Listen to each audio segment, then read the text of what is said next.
In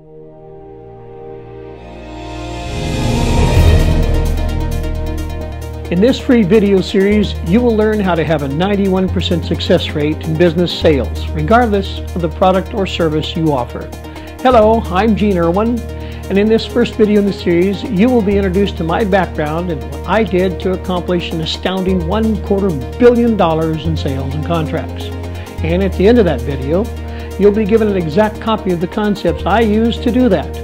What impact would a 40, 50, or an unheard of 70% close rate do for you and your business? These videos are designed to help the following types of people: those who are self-employed, those who are small business owners, technicians and engineers, scientists and senior salespeople from all types of businesses, and executives in new divisions with new business growth requirements. So, get something to take notes with and come along with me now as I share with you some of the proprietary techniques I developed and shown for the very first time in something called Foundational Selling Process. Please listen carefully and then see how you can take this concept and put it to work for you. Over the years, I worked with various companies and owned a management consulting business and discovered what it really means to develop your full potential. In the foundational selling process, we want to explain that reaching your full potential is kind of like looking at the entire iceberg, where only 10% of our full potential is visible to us. But what if we could unlock the other 90%? What impact would that have on your life? We've discovered how to do that, and part of the process is going back and reviewing the kinds of decisions and kind of opportunities that we looked at, because we can't solve problems by using the same kind of thinking we used when we created them. And that, according to Albert Einstein. Well, he's certainly a lot smarter than I am, so obviously he knows how to solve problems in the past and in the future for us. What I'm going to do now, just very briefly and for a few minutes, share with you some of the clients that we helped put together over the years that helped create this $250 million in relationships, sales, and programs. And they start with a company called Conoco. And then Texaco was one of my clients. Westinghouse, of course, was some of the work we did both in the nuclear world and also in the CAD world. And I work with a company out of Houston called Dresser Industries and Dresser Atlas, and up in the New York area, a company called General Electric. I was later charged with the responsibility to develop a regional office out of Houston, and from there we had companies who were clients such as the NASA program, General Dynamics, the Texas area, Amoco, and of course Schlumberger.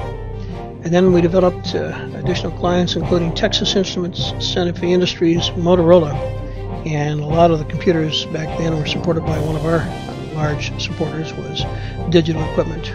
During that time, not long ago, Japan announced to the world that they were going to put together nearly $1 billion effort to put together what is known as the fifth generation project. In other words, they were going to take all the world's best computer companies in Japan and come up with a new type of product, a new kind of hardware and software to revolutionize the way that we use the computer in the world. The United States was extremely concerned about that because it would have become a fundamental shift in commercial and educational competition, and of course the United States could not let that happen. So by the mid-1980s, what happened, there was a group of companies, in this case 17 of them, which were permitted by the Federal Trade Commission to band together under the direction of Admiral Bobby Inman and create wonderful products and services that we take today that were the original pioneering products. Various companies, including that Digital Equipment Corporation and Honeywell, Sperry Univac, Motorola, NCR, and later Microsoft, Boeing, General Electric, Lockheed, Marietta, Westinghouse. All of these companies came together and helped develop and benefit from these kinds of products, which included some of the software technology that we all use today.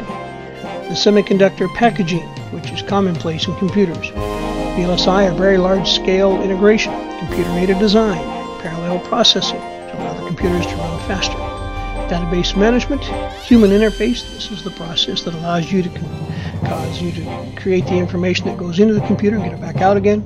And finally, that special love of mine, that artificial intelligence and knowledge-based systems. All of these were a result and a direct threat from the competition from outside the United States that caused these various corporations to come together. As it turns out, one of the strategies that I had to help grow our company at Symbolics was to take our regional development company, a development team that did not exist at the time, and I hired the necessary people and put the necessary equipment in place to literally house our regional support office in the basement of the headquarters of this MCC that control all these different companies. I knew in a year or two that they would eventually come back to us and want to buy the products and services, and it made it a lot easier for them to make that decision when they knew that it had on-site support 24 hours a day. It was a surprising move, but it certainly was beneficial to our corporation. That helped us get to $100 million a year plus. And now at the beginning of the foundational selling process, with over $250 million in experience to help you grow your business, to help you become a better entrepreneur and a more successful manager, and helping the people you work with become better people, more responsive, responsible, and of course, more successful. Who is the foundational selling process most likely to benefit? It's probably going to benefit those folks who are small business owners, those folks who are self-employed or underemployed, those in a scientific, technical, or managerial or executive position, and those who have a high level of sales experience, and a few people on a case-by-case basis that have none of those experiences. We'll take a look at that as well. I'll remind you what Oliver Wendell Holmes says: one's mind, once expanded by a new idea, never regains its original dimensions. And Albert Einstein says we can't solve problems by using the same kind of thinking we used when we created them. What's next? Well, it's time for me to get on my horse and ride out of here. Until the next video, this is Gene Irwin, the Sales Training Boss, signing off.